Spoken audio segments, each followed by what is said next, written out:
Mr. Mort Sahl, ladies and gentlemen, here he is. Jim, thank you. Well, the Do-It-Yourself show will be here in the Sunset Auditorium a week from tonight. In our wake, the Do-It-Yourself show is coming in, and there are going to be all kinds of booths in which you'll learn to make modern coffee tables by taking doors off hinges and planing off, that kind of a thing, and painting them, 3 coats of gray primer, rat gray primer, and you take the door and you put it on 4 bricks and make a modern coffee table out of it, that kind of thing. And then if your wife doesn't like it and she likes French provincial, she can put it on 8 bricks, that kind of, right? All right. So the Do-It-Yourself show will be here, and they have like tractors for guys who want to go out and redistribute the land, to the peons, and kind of. So when they come here, they'll have all these booths. Except there's certain organizations that don't like you to do things for yourself, and one of them is the American Medical Association, as you know. They so they have a kind of a shocker booth, which some people think is in bad taste, but I feel forced to discuss. And it's a kind of a booth, which I don't want you to go into at this time. So finish this thing. I think there's been a general, right? All right. So anyway, oh really? Thank you. So thank you. Now I'm not geared to total acceptance, as you may have noticed. Boy, I tell you, I was a fan for so very long, and now I'm getting a chance to work with musicians. For a long time, I was kind of a fan, and I used to read album notes. This is one of the albums. These albums come out of Southern California, and they don't have any of the guys on the cover, as you know. The guys are all talked about back here, and then on the front, they have this one guy who poses for most of the albums, and he's not a musician, but he has a peculiar type of talent, which is in keeping with jazz as a Native American art. That is, he has acne, and he's thin. One of those, kind of guy? So, that kind of guy. So, thank you. So that kind. So now, about this jazz thing, I wanted to talk about notes and why some of the albums, a lot of them are recording the liner notes as a speech, and then writing the solos on the back, it's kind of, so Dave has solved this whole thing. Now this album, which is just of this concert, the one I was talking about a second ago, this is a little bit different, and I think it's a true jazz album. It's more in keeping with Dave's standards that you'll see in the film a little later, called Stompin' for Mealy, which Jimmy mentioned a while back. And I think this is the only jazz album as such that ever qualified, in that every time you play it, you'll notice that the solos are different, which is kind of weird, It's not too easy to do, and I think there's a degree of creativity which is indigenous. And so now that I've succeeded in being obscure, now I threw that in for, there's a couple of guys here I noticed from the Army Language School who came in here, and we didn't think we'd have a house till they came in and were followed by these agents from CID, and that kind of, those are the ones. So this, oh, I see. Well, this may have something to do with radicalism, which I intend to treat later on tonight. I want to talk about this because the UN has met in San Francisco. 60 member nations got together, and now we have 58 more enemies. I thought you'd like to know. So, were you up there? Well, this is great. They all met, and it's all told about here in the San Francisco Chronicle, which is more than not famed for exposing the San Francisco Police Department, as some of you know. And they brought a great degree of low morale in the San Francisco police. And actually, they shouldn't have. It's just that, they thought they'd sell a lot of papers, kind of a circulation. So the Examiner got wind of it. The Examiner, of course, is put out by Mr. Hirsch Jr., who's kind of a far-thinking guy. He's kind of an advocate, of international relations and so forth. And he decided to he was writing a series about Russia in the Examiner, and it was a kind of it was taken from a speech he made in Oakland, in which he spoke for 4 hours about his 2-hour trip to Russia. That kind of a long. So he dropped it. See, he noticed that the Chronicle was selling a lot of papers talking about the police, so he started to expose the Oakland police as a kind of a gimmick, for circulation. And then, to give you an idea how hysterical this thing can get, it becomes a fad. The San Francisco News went after the San Bruno police, which is a small, kind of. So pretty soon, the Shopping News, which is a quiet paper, ordinary, they did this terrific expose of crossing guards in front of your schools. Those guys, the kids. Interesting, a wild thing. So I want to talk more about the police later, and a particular incident we had coming through Gilroy tonight. And so, you know about that? You have to face Gilroy as an adult before you can progress. You know about this stuff? So Well, we came through there, see, and Paul had the drums in the back end. He also had the other act, which is kind of a problem. And we had Roy Crowell and Jackie Kane, who used their voices as instruments. And as a result, Dave said they had to ride in the instrument truck, in the deck of the car, that kind of thing. It's kind of a jazz, kind of a purist point of view he has, which I want to go into a little later. It goes along with these notes. And high fidelity, which I started to talk about at the beginning. I didn't want you to think that the show isn't integrated, that kind of a thing.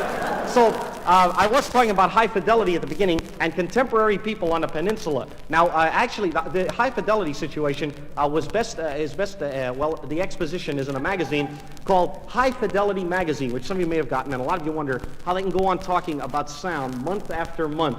And they have this big thing, this big tome that comes out, and it's all about music, So a lot of people have gone out of their skulls, especially up around San Francisco, as you know, on high fidelity. And guys are going into hock, the most, further out than with cars or anything. They're just out of their minds and are getting, Thorin's arms and Lincoln changers and this Swedish cactus needle that comes from Oslo. You know about this? The track's double the same. So getting all this and trying to get a big sound, when you have all these bugs who live around you, especially up in Marin County. And I'm talking about Marin when it was really Marin. That is to say, before the toll on the bridge came down. And see, it came down from 40 cents to 30 cents, and we started getting all kinds of people. That kind of sort of, that's this has to do, the reason I said that, see, there are degrees in our society. I don't want you to think there are any snobs or anything, but there are degrees. You may have noticed it if any of you were at the Pebble Beach races, and you saw some of the guys who raced and wore blazers. They wore blue blazers, and they kind of like gold buttons with jeweler's rouge on them, and a crest up here with little ducks on it, and a green cross for safety, and then they have a kind of a mortar and pestle, like you make Caesar salads, one of those, real fruity, and a big hubcap, and then over the top, it's at the Pebble Beach Rod Gun Yachting Tennis and Discrimination Club. That kind of big thing. So, I see. So, fine. Now take their names and onward, right? So, that's all right. We'll get identity yet. So, this fellow who lived next door to me was one of the high-fidelity bugs. So he calls himself an audiophile, and and they have license plates on the bottom of the speaker, and all that kind of thing. They kind of hang, well, kind of a weirdo, and he turned. A lot of people didn't dig him because he kind of bugged communal living. Like he'd turn on the set, and all the lights in the neighborhood would get dim. One of those guys. So he went on to greater heights in which he got this large speaker, and it was kind of hard to get. He wanted to get a Thorin speaker, but they're kind of expensive. They cost $750, so he decided to get the biggest speaker he could, and he took his family and moved them into the garage. He was using the house as a speaker. Wires, nothing all the way, fantastic. So I'm going to play some high-fidelity records for you later. Actually, I'm making a dry run on the system, and I have several albums from the Cook Record Company, which were sent along. They thought maybe we'd chill, seeing as that's several hundred people here tonight. And it's a kind of a commercial thing, but I think it'll broaden your vistas and have a lot of terrific sounds. Most of their sounds are above music, because music is retarded, as you know. And it's not, right? It's not enough to challenge your ear. The weakest link, of course, being the human ear. So, right? A lot of you think that's a cliche. It happens to be, see, it's very true. So they put out a lot of ever-playing records, about 19-inch records, and a real terrific, and they have a lot of weird sounds, like things like the New York Central train wreck, which was a kind of a strange thing. They didn't expect to catch it. Actually, what they had recorded up to then were things like freeway construction, a lot of things like that. But they decided to cut the New York Central train wreck, which is a very odd thing. This guy was running around with a burlant on his back, this big tape, a double-track tape, and he's running around Grand Central Station in New York, and he happened to catch this thing at 3 in the morning when 49 carloads of servicemen came in, all screaming and yelling, a good deal of degeneracy, and so forth, and all falling out of the windows and all, and were coming home on furlough, which accounted for the enthusiasm, and they crashed into the spur due to a kind of a flamboyant engineer who was sort of a native loudmouth, and he's ringing the bell, and you get the whole thing in hi-fi. This is a 24-inch LP, it's huge, two sides of biscuit, and you hear a lot of great stuff, and you hear people screaming for a medic, and these 3 ambulances, which they caught, coming down, and guys running out with sulfa, and a lot of doctors, and people getting injections and yelling, and where's my mother, and, a lot of that, terrific. So, you, see, could probably accept it because you're a very literate audience. But a lot of people get too emotional about this record, especially if they had relatives on the train. Those kind of people? Those are the ones I wanted. So, now, about coming down here tonight, on the way down, I was talking to Dave, and we were noticing as we came, closer and closer to Monterey and then into Carmel, that none of the people, we're just commenting this between ourselves, none of the people appeared as they did in Steinbeck's books. That's one of the things we started talking about. And I thought I'd tell you that. I thought maybe you'd be flattered. He writes these books. For those of you who are from the city, there are a few I know here. He writes these books about people around Salinas and Monterey and so forth. And he also writes about people in the Central Valley down toward Bakersfield who are interminably exploited down there. Work 12 to 14 hours a day, picking fruit. And they work for the United Fruit Company, a lot of small outfits like that. And they go out and they pick a lot of stuff like rutabagas, and zucchini and a lot of offbeat fruit. So these people, see, they work down there interminably, and Steinbeck wrote a book about them called Sweet Thursday, which is kind of a drag all the way through, except that in the end, it has a note of hope for our generation, which proves none of us are decadent, And he tells all through it, most modern novels are kind of a drag. Everybody's hacked at their mothers, and there's a big scene. They hate their mother, and they hate their father, and they hate the South, and they hate the swamp, and they hate the hammock, and all that. But this is different, see? It has kind of a note of hope. He tells how these people are exploited picking two kinds of fruit here, 14 hours a day, and how they're all bugged, and there doesn't seem to be any future, except that, after all, it can only last all summer, and then in September, school's open again, when you come back, and kind of only a memory. Now, the school I want to talk about is the University of California, which I'll get back to in a minute. But first of all, I want to mention one other thing. The 55 Jaguars are out, and Mr. Inskip is bringing them into Monterey at a limited rate, because there won't be any weapons of prestige in our society, if everybody has one, that kind of thing. And I know about these cars because I owned a 53. In fact, my first trip down the peninsula was in a 53, and that was when I bypassed Gilroy. That's what I want to get back to, the traffic problem in Gilroy. And these cars, as a matter of fact, are probably the biggest weapon of prestige. I bought one initially to impress a girl, that kind of thing, and I thought I could impress her with worldly goods, but I didn't know that she was a bohemian, that kind of thing, and because I made a mistake. I thought she was a girl, and she dig, the car itself, was actually bought by me in order to assert my masculinity, that kind of thing, because I wanted to shift my own gears, it's kind of an attitude, a kind of virile. And I decided to buy this car in order to shift my own gears and turn my own wheels, and step on my own brakes. No power equipment for me, kind of wild car. My feet out over the block, and I really wail, and my face muscles recede in 3 gears, So when I bought the car, see, I didn't know that this plan would later backfire. The car didn't have any brakes. That was a problem. See, you have to go down through the gears, and it didn't have any brakes because that's a bug they worked out later. And, the next year is only, 53. So the car itself, they gave you a letter. When you didn't have any brakes, you tried to get brakes, you tried to get parts, and they would give you a letter, see, from the British Motors up in San Francisco, which you could show the policeman if they stopped you for running into anything, You could always, get out there, with a mallet, because you do everything yourself, pound out the front end, the whole shell, and then show them the letter, and that would show that you had tried in good faith to get brake shoes, and that you had, it's kind of, intent. And they say that you wrote to, all the ports of entry, like Concord, Massachusetts, Seattle, Washington, and Salinas, which is a port of entry. That's right. And it's a kind of a swinging town. I guess a lot of people don't know that about Salinas, that it's a port of entry for British motor parts. It's also kind of a strange place, like on a lot of nights when it's dark, sometimes down by the, you can see these little guys come up in a submarine, little men get off, A lot of people don't believe that, but whenever it's reported, the next day there's always a lettuce strike. That kind of thing? Very strange. Very strange. Radicalism. Well, so much for that. Well, the car itself, this car was a gasser all the way. I picked up the girl and went through a series of crises. That's because I didn't understand the car. And the car didn't understand me, so the car never went an economy run. They're running a zinc head, kind of wild. A lot of compression there. And also running 6 carburetors, one for each cylinder, in the mill. And had a tendency to be out of synchronization. So I figured if I couldn't assert my virility by driving it, I might be able to fix it myself instead of going to a mechanic, that kind of thing, and still be a man in the eyes of this girl. And of course, when you try overtly to do anything like this, very often it backfires. So we got out about a block and a half, and the car quit. I remember this. Nothing happened, and I kept boosting it. Nothing happened, So I climbed out and went under the bonnet, which a lot of Americans call the hood at the time, kind of thing. So an Anglophile attitude that's nurtured with ownership. And I got underneath. I got all these tools out in front of a 12-volt battery system, and they're all wrapped in black velveteen. It's kind of great. And good taste, English good taste. And I have sterling silver spanners and 13.7s. Great, great. Nothing fits, that kind of thing. So you're very frustrated. So, great. So got that out, and then they have this instructional manual in there on the repair of carburetors by T.S. Eliot, who may be known to you. So that's when I had the vision. I started building in my mind, and his instructions were explicit enough. I mean, for a guy who's basically, in the field of literature, it's just that as you continue to read them, you'd lose a lot of desire to get the car fixed. That kind of thing.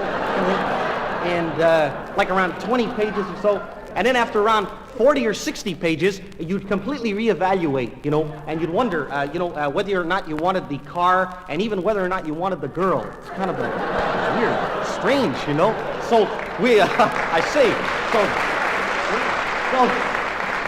now, thank you, friends. Onward. I have one other note. We're going to do a second part of this show. I'm going to be back in the second part, and at that time, I'm going to review this book, which is a pocket edition of the Yalta Papers, which I brought with me.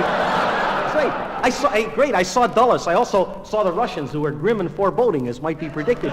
And while I was there, you know who else spoke at the UN up in San Francisco at the Fairmont Hotel, which is a city in itself? This fella, great, went in the lobby, and had these big rugs, and you can't see anything from the knee down, and guys are great. So very terrific. So this fella was speaking, a couple of Russians, and also Admiral Carney spoke, who's been deposed as Chief of Naval Operations, as you know, for making a speech last month in which he tried to gird us for a sneak attack, and which he said the Chinese are going to attack Formosa on the 14th of April. And as you know, the 14th came. This is very embarrassing to him. And the 14th left, and they did not attack, which he pointed out was typical of their sneaky fashion in the East. Right? So, it's strange.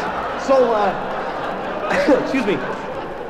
So I got to thinking about that speech, and a great deal of the citizenry, and how orientally inscrutable things were, and a lot of that, worldly. And so I got this book called the Yalta Papers, which is available in pocketbook and is endorsed by a lot of it's terrific organizations here. And here's the fly here and a title, and it says the Yalta Papers, and it says 20 years of treason as told to the American public by John Foster Dulles and the editors of Confidential. That's kind of lofty, right? So. It's a very, very political Sunday night. And then it goes on here, and there's organizations that endorse it, like the American Medical Association and the American Psychiatric Association and the Dianetics Institute, a lot of, so pretty great. And a lot of that. So I think a lot of, the mental therapists, especially psychiatrists, are reevaluating, because this book, a lot of us, you want to say, what's this guy doing talking about politics at 11 o'clock on Sunday? Well, it's gotten into all our lives, and that's the way the psychiatrists feel, because people are broadening their scope and understanding the politics aren't just Washington's business, and that possibly even further, after reading the Yalta Papers, a lot of the doctors have decided that mental hang-ups that were previously related to your mother, some kind of, she bugged you, big vision, or your old man, or Oedipus, or Electra, all that kind of stuff, may have been Roosevelt's doing all the time. I think this is, right? So that, and then I have one closing note for you, friends, before we spring you for a while, and we have to go back and make more records and dub them, see? So make the motions. So I have about a robbery here. This is graduation month. It's a getting married month for girls. Some of them will be seen working in insurance offices between graduation and marriage. There's a 40-minute interim there where they're free, and so it's also graduation month, and guys are going out to face the future and sitting through speeches, and it's kind of a rough thing. A lot of guys probably do it in auditoriums like this, and a lot of guys don't know what to do. Some guys are wholesome, and some are not. Some take a very dim view and want a shortcut to a Cadillac in our society. And I have such a case here, which is on page 3 of the newsy part of the Sunday Chronicle today. That's the only part I kept. I did away with the comics and all that stuff to keep the show at a very literate level. And it tells about these fellas who were 3 veterans who tried to, sort of maladjusted, and they tried to rob the Fairmont Hotel, this place I was talking about a second ago. And these guys are an example of bad people versus good college people, as opposed. There are no grays in between here, because the guy who stemmed the robbery was a good college person who was working up there, and he had a PhD in English, which he just got, and he's working as night relief clerk at the Fairmont. And he's getting, about 95 cents an hour, but it's tremendous experience, and if you're a writer, there's all kinds of wonderful impressions you can get there. So he's working there, wearing a Zellen jacket from DuPont, one of those terrific jackets you can rinse out and take on the next shift, that kind of thing. So great. So, work with the management. So these fellows came in while all this UN stuff was going on. They came inside, and they figured in all the noise they could rob the Fairmont. And they had a fantastic plan in which, it's amazing the lengths people go to not to work in our society. They had figured out that they would rob the Fairmont and live in the hotel the rest of their lives on the money, that kind of thing. So, wow. So they walked in, and they're walking, had sawed-off shotguns and tear gas shells here under the left arm, under the sleeve. Great plan. And I walked inside, and the clerk was there, and he thought they were going to register for a room. So he put down a card, and he said, "Can I help you, gentlemen?" So they had it all figured out, no noise, and don't awaken any of the guards. There's a lot of security, because of the UN thing. So he took out ballpoint pens, and they wrote to him on a registration instead of, what they're taking, what room, and where they're from. They wrote down, "This is a holdup. Give us all the money in the safe." And then said, Direct quote. It says here, if you act normal, you won't get hurt. And he wrote that in a note, and he put it underneath the cage. So he read it, and of course, being a college person, it presented a kind of a challenge to him, So he thought about it, and he did, he even forgot about the guns, and he turned it over and he wrote a rebuttal to them, with his own pen. This just says, so he wrote back and he said, act normal, question mark, define your terms, so odd, huh? So they wrote back, then they wrote back to him, and they said, I didn't want to be vocal at all costs, so they'd be discovered in their robbery. So they wrote back to him, and they said, don't give us any of that jazz, just get the money out of the safe. And just because you've had a college education and we haven't enjoyed those social advantages, why, don't be a snob. And he gave him this note. So he read it, and he thought about it, he turned it over, and he said, he wrote back to them, he said, it's not a matter of being a snob or a formal education versus growing up in a pool hall or other parts of the streets. The real thing is to learn to differentiate generic and relative terms, see, so that we don't rear a nation of morons, So, and he handed that back to them. So they read it, and he turned it over, and he said, this is not a debating society, give us the money, and they shoved it underneath. So he read that, and then he made corrections for spelling on it, that kind of very interesting. So, they waved the guns finally at him, and he got kind of scared. See, being an intellectual, ergo, he was a snob. So, and also a coward, see, that's what it says. So, editorializing the Chronicle. So, he gave him all the money, and he is a very intelligent guy, very cerebral. He gave him $5,000 in pennies, was in 26 sacks. And so, they thought something was up, and he said, what's up? That's a quote. So it said, what's up? So he said, they allegedly said, what's allegedly up? That kind of a quote. So, freedom of the press. So they said, he said, he said, he said, that's all I have, blame it on Governor Knight, that's all, that's tax money. So he gave him 26 sacks and went out and they put it in their car, which was like this, without benefit of torsion bar, I might add. And they drove away, So after they split, he ran out and called up Captain English of the police department, to catch these guys. And this is where the big conflict ensued because he wanted them to go right out and go after him. And English wasn't sure about that.